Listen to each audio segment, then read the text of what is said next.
چہروں پہ عیاں ہو جائے گی۔ اے علی، آپ سے محبت وہی کرے گا جو حلالی ہو، اور آپ سے وہی بغض رکھے گا جو حرامی ہوگا۔ ایک صحابی آ کے رسالت امام سے یہ سوال کرتا ہے کہ مولا حسنات کتنی ہیں اور سیئات کتنی ہیں؟ اس کے ذہن میں یہ تھا کہ رسول ایک ایک نیکی کو گنیں گے، رسول کہیں گے نماز نیکی ہے، جھوٹ گناہ ہے، روزہ نیکی ہے، چوری گناہ ہے۔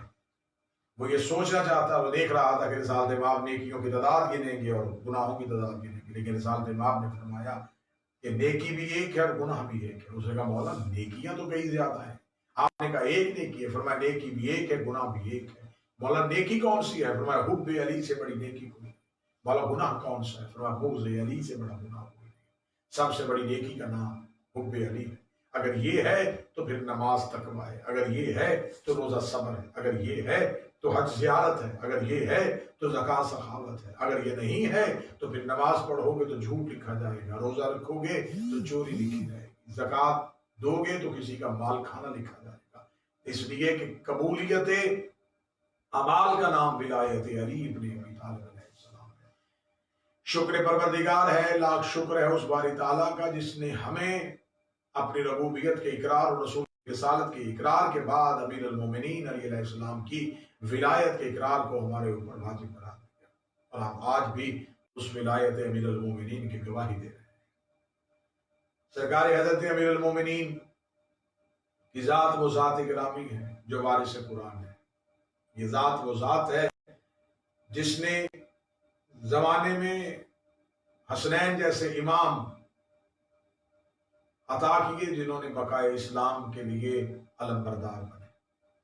امیر المومنین کے زندگی کی آخری شب بہت دردناک شب ہے۔ 17 رمضان امیر المومنین کوفے میں اپنی آخری تقریر کرتے اور تقریر میں یہ جملہ کہتے کہ کوفے والوں، میرے بعد کسی یتیم کو ستانا نہ۔ یہ امیر المومنین کی کوفہ میں آخری تقریر ہے۔ آخری روزہ اس شہزادی کے گھر افطار کیا جاتا ہے جن کا نام سیدہ ام کلثوم سلام اللہ علیہا۔ شہزادی دسترخوان کو نعمتوں کے ساتھ بھر دیتی ہے اور امیر المومنین یہ کہہ دیتے ہیں کہ بیٹا، آپ جانتی ہیں کہ آپ کے بابا نے زندگی میں کبھی اتنی نعمتوں کے ساتھ روزہ افطار نہیں کیا۔ نمک اور کھجور کے ساتھ، نمک اور پانی کے ساتھ روزہ افطار کرتے ہیں۔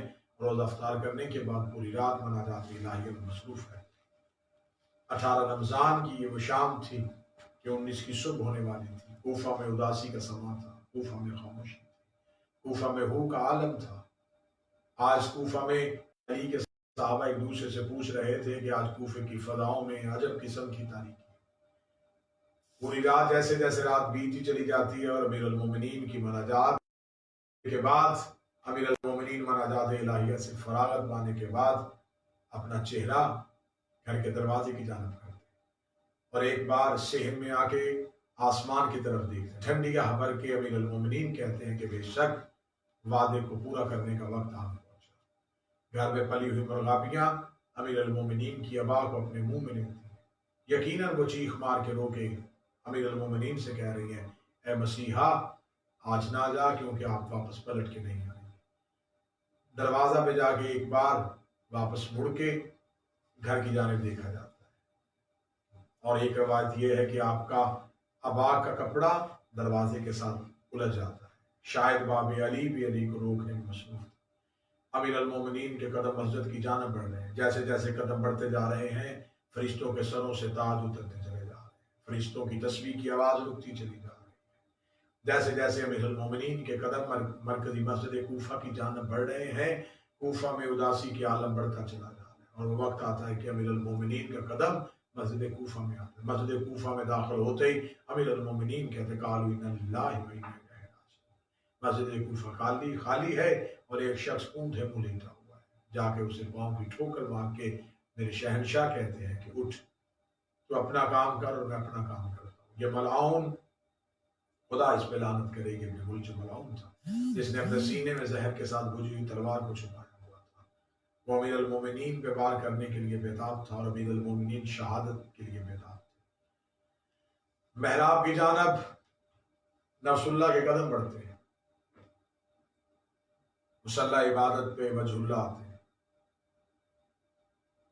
اللہ اکبر کہا جاتا ہے، اور یہ اللہ اکبر شب عاشور حسین کے شہزادہ علی اکبر کی اللہ اکبر جیسی دردناک تھی۔ گھر میں سیدادیوں کے بال